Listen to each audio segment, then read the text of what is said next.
One day, a postman came to my village. The postman brought me a letter from my son, Saul. "Is your name Adam?" the postman asked. "Yes," I said. "I've got a letter for you." The postman read the envelope. "Adam of the village of Minta." "A letter for me? Who is it from?" I asked. The postman looked at the envelope again. "From Saul," he said. He gave me the letter and walked away. "Martha! Martha!" I called to my wife. "Come here! We have a letter from our son Saul!" Martha came out and looked at the letter. She was excited, but she was also worried. "A letter from Saul," she said. "Is he alive and well?" "I'm going to find the school teacher. He can read the letter." There was no school 50 years ago, so I cannot read or write. I live in a small village. The only work is farming. My only son, Saul, left the village 2 years ago, and my 3 daughters are married. Saul is making a lot of money in a foreign country. Martha and the school teacher came back. A lot of other people came. Everyone wanted to hear my letter. The school teacher opened the envelope and read the letter. 20 Taylor Street, London E19, England, 16th of March. Dear Father, I am living in London. I have a job in a factory. The work is very hard. I often work at night, but the pay is good. I am well, and I live with people from my country. I am sending you £100 in this letter. This is for you and my mother. Love to you and mother, Saul. £100, I said to the school teacher. "You're wrong. It's a mistake." "No," the school teacher said. "I'm not wrong. It's not a mistake. Here is the money." And he gave me a piece of paper. "What is this?" I asked. "A money order," the school teacher said. "Go to Darpur. Take this money order to the post office in Darpur. The money order is worth £100. The post office official will give you the money." £100, I said again. Everyone laughed and said, "Adam, you are a rich man. You can buy many things for your farm and for your house. And I can buy some good food and drink in Darpur. I am going to give a party for you all," I told my friends. Martha said, "Saul is a good son." That evening, the village people talked about the money order and my money. Martha and I also talked about the money. We needed many things for the farm. Chapter 2. Adam goes to Darpur. The next morning, I got up very early. It was dark and everyone was asleep, but I was going to Darpur. I washed and dressed carefully. I put on my best clothes and I carried my best stick. I put the money order carefully in my pocket and I said goodbye to Martha. I walked 10 miles to the main road. I sat down at the main road and ate my breakfast. I waited for the bus. I waited for 2 hours. Then the bus came and I got on. It is a long way to Darpur. The bus takes 3 hours. I arrived in Darpur and walked to the post office immediately. I do not often go to Darpur. I only know the market and one shop. This is the shop of Rick. I buy things for my farm from Rick. There were a lot of people in the post office. I asked about money orders. A man showed me the queue. There was a long line of people, and I waited at the back. Finally, it was my turn. I was at the front of the queue. But the official did not serve me.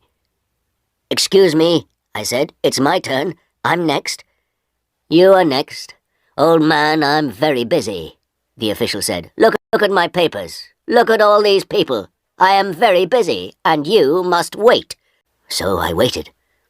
Finally, the official looked at me. "What do you want?" he asked. I gave him my money order. "This is my money order for £100, I replied. The official held out his hand. "Identity card?" he said. "Excuse me? I don't understand," I replied. "Your identity card," the official said again. "Give me your identity card." "What is an identity card?"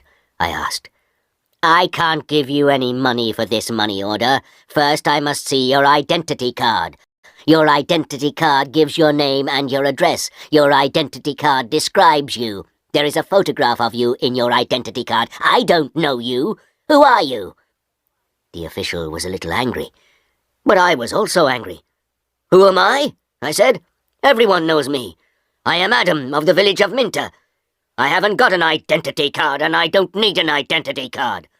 "Old man, I'm very busy and you're very stupid," the official said. "Who are you? Where is Minter?" "Give me my money. Give me my £100, I said. The official looked angry and said, "Show me your identity card. I don't know you." The official gave back my money order, and he turned away. "Where can I buy an identity card?" I asked the official. He did not speak to me. He did not answer. "Go to the Ministry of the Interior," a man said. He was standing in the queue, and he told me the way. Chapter 3. An Identity Card. I walked to the Ministry of the Interior. I waited in another queue. I spoke to another official. I asked for an identity card. "Fill in this application form," the official said, "and bring the form and 3 photographs of yourself and £2. Come back tomorrow." "Tomorrow?" I said. "Can I have an identity card today, please? I live in Minter. I live 5 hours' journey from Dartpur. I'm an old man." "Yes, come back tomorrow." And the official turned away. I walked away from the Ministry of the Interior. I walked to the market. At the market, I looked at everyone. I was looking for a man from my village, but I could not find a villager. So then I walked to the shop of Rick. I spoke to Rick. "I want an identity card," I told him, "but I need 3 photographs of myself." "I see you need some photographs." And he showed me the way to a photographer. I found the house. The photographer was asleep, but he came to me quickly. The man's clothes were dirty, and he looked tired. "I need an identity card," I said. "I want 3 photographs of myself." "Yes, you want 3 photographs of yourself," the photographer replied, "and I take very good photographs. Come and see my camera." We walked into his room. In the middle of the room was a large camera. "This is the best camera in Dartpur. This camera is very, very good," the photographer said proudly. "I've never seen a camera," I said. "I don't know about cameras. Hurry up and take a photograph of me." "Please do not hurry me, old man," the photographer said. "I am an artist." And he gave me a mirror and a comb. "I don't want a mirror. I don't want a comb. Please take my photograph. I'm going to Minter this afternoon, and I'm in a hurry," I said. "Yes," he said, "but first the price. This is the best camera in Dartpur, and I'm the best photographer. 3 photographs will cost you £2.50. £2.50? And I laughed. £2.50, and pay me now, please, the photographer answered. I did not know the price of photographs. What could I do? Then the photographer said, "You're an old man. For you, the price is £2. So I gave him the money, and he took the photographs. "Come back tomorrow morning," he said. "I want my 3 photographs now, immediately," I said. "Don't be stupid," the photographer said. "Photographs take 24 hours. Come back tomorrow." What could I do? So I said, "Yes, tomorrow morning." "Good," said the photographer. "Now go. I have a lot of work. I'm very busy." I went back to the bus station. I sat on the bus for 3 hours. I walked 10 miles back to my village. It was night time, and I was very tired. Martha and my friends were waiting for me. "Where is the money?"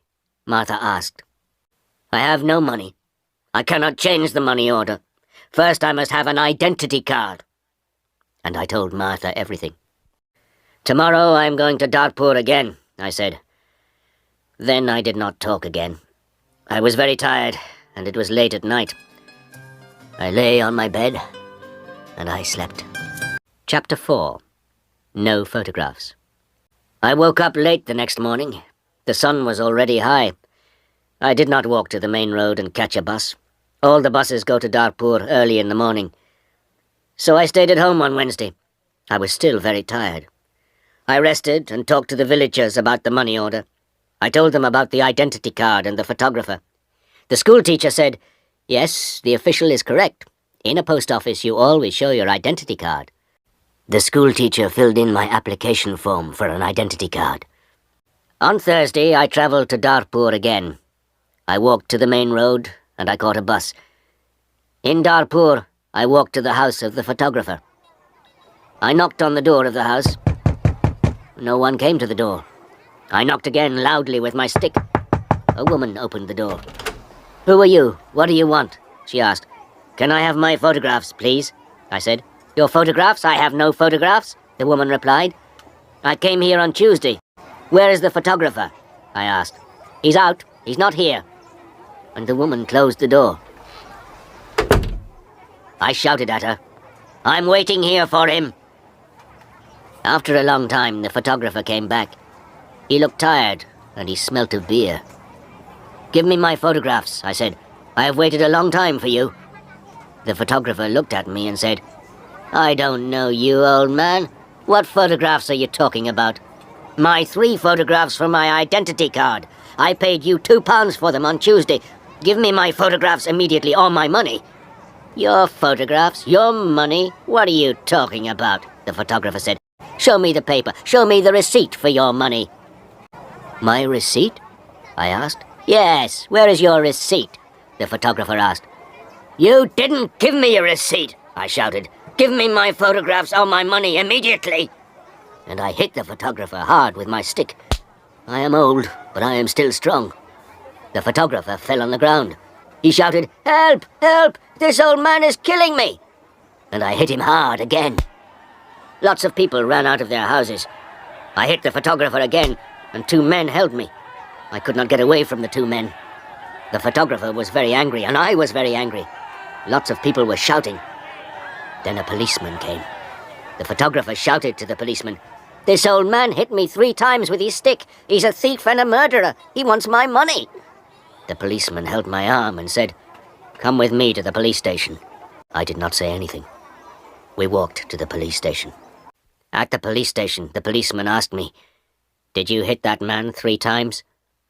"Yes," I said. "He didn't give me my photographs." "Show me your identity card," said the policeman. "I am Adam of Minter Village," I replied, "and I haven't got an identity card." "Old man," said the policeman, "go back to your village. Don't come here and fight. Keep out of Darpur." And he pushed me into the street. I went back to my village.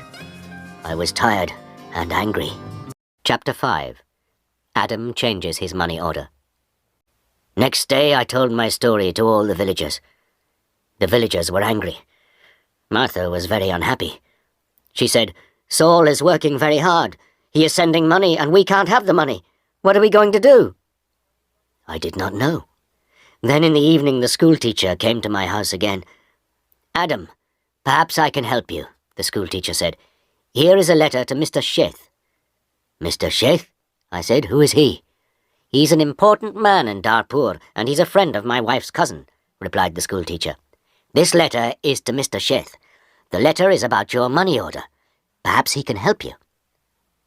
I took the letter and thanked the school teacher. So I travelled to Darpur again on Saturday for the 3rd time. After a long time I found Mr. Sheth's house. The door was opened by a tall man. "Can I see Mr. Sheth?" I asked. "And who are you?" the tall man asked. "I have a letter for Mr. Sheth," I replied. "I see. Can I have the letter, please?" And the tall man held out his hand. "The letter is here," I said, and I took the letter out of my pocket. "But I must see Mr. Sheth." "Many people want to see Mr. Sheth," the tall man told me. "He is a very busy man and a very important man. Mr. Sheth is not here at the moment, but give me your letter and Mr. Sheth will read it later." I gave the tall man the letter. Then I waited. Later, a large black car came, and a man went into the house. A long time later, the tall man opened the door again. "Come in now, please, and follow me," he said. I followed the tall man. We went into a large room with fine carpets and big chairs. Another man was in the room. He was drinking. "This is Mr. Sheth," said the tall man. "I am Adam of Minter Village," I replied. "Yes, I know," said Mr. Sheth. "Thank you for the letter. I hope I can help you. I like to help people. Please, sit down." Mr. Sheth smiled. His clothes were new and smart. "Thank you," I said. "Can I see the money order, please?" Mr. Sheth asked. I took the money order out of my pocket. By now, the money order was dirty and looked very old. I gave it to Mr. Sheth. "This money order is for £100, I said. "My son sent it from a foreign country." He folded the money order and looked at it. "You can't change this money order," he said. "This money order is not worth £100. This money order is worth nothing." "Worth nothing? Worthless?" I asked. Then Mr. Sheth looked at the money order again. "Yes, worthless. Your son does not understand about money orders. This money order is not correct for our country," Mr. Sheth said. Then he looked at the money order again and said, "And this money order is also old. It is out of date." I said nothing. Mr. Sheth gave me the money order back. Then Mr. Sheth smiled and said, "I am very sorry. You are an old man. You came a long way from your village. What can I give you to eat and drink?" I was not hungry. But Mr. Sheth went out of the room. Then he brought me some coffee and some cakes. I drank my coffee. "Old man," said Mr. Sheth, "I like to help people. I am a rich man. Give me your money order." I gave my money order to Mr. Sheth. "Yes, this money order is worthless," he said again. "But I am going to help you. I am going to change this money order for you. I am going to give you some money." Mr. Sheth went out of the room. I felt very happy again. After a few minutes, the tall man came into the room. He gave me an envelope. "This is from Mr. Sheth. You can go now," the tall man said. I went out of the house. I walked along the road to the bus station. I opened the envelope and I took out my money. I counted the money. It was £10. I thought about my only son, Saul. My son, Saul, had sent me a money order for £100. Mr. Sheth had given